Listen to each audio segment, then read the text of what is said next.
Alright, so now we're going to go to page 77, unit 4, and we have this blueprint up here. The first thing that it's asking for is our height, width, and depth. So once again, kind of going back to what 76 was teaching us, we look at our front view. And our front view tells us that it gives us our height, and it gives us our width.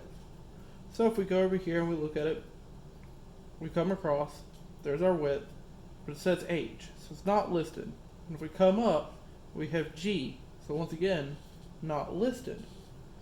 But when we look back over here and we were thinking about it, our right side view also gives us our height. And if we just come over, right there, we have our height of 1.30.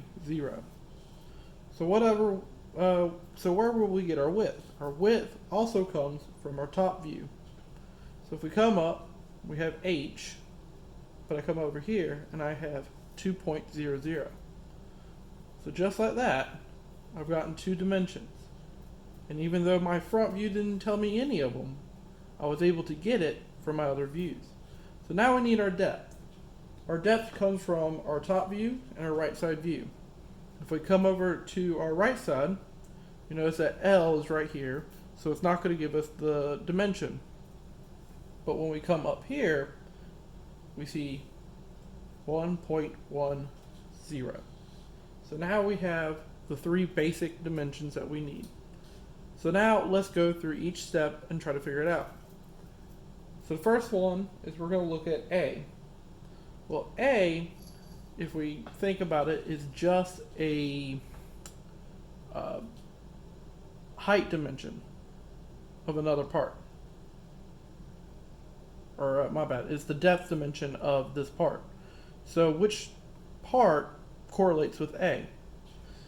Well, if we know it's a depth dimension, then automatically we can eliminate any numbers that are on this view. And we come over here. And if I look over here at this 0.50, it correlates with this one. So 0.50. So now I go to B. Well, B is our width. So I can take all these and I can throw it away. If I come to B and I come straight down, I see that I got 0.80 and these lines match up. So 0.80. So now let's go to C. C once again is another width dimension. All I do is come right back down. I see that I got 0.7. And there we go. So the next one is D. Now D is not listed. But it's not listed per se as in a number that's sitting right here waiting for us. But what we do have is 2.00, we have 0.8 and 0.7.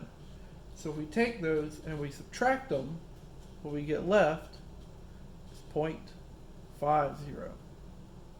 So what I want you to do is I want you to work on E, F, G, H, I, J, K, L, M, and N. Remember, if you're looking at it like E, we know that E is a type of dimension. It is going to correlate with your right side view. If you can just think about it, you're going to have to maybe subtract a couple of ones, like you know that you have 1.10 just to kind of work with you on E and work with you together on it. We have 1.10 and the other side is 0.50, then we know it'll be 0.60. So work on these, and I will go over the answers in class.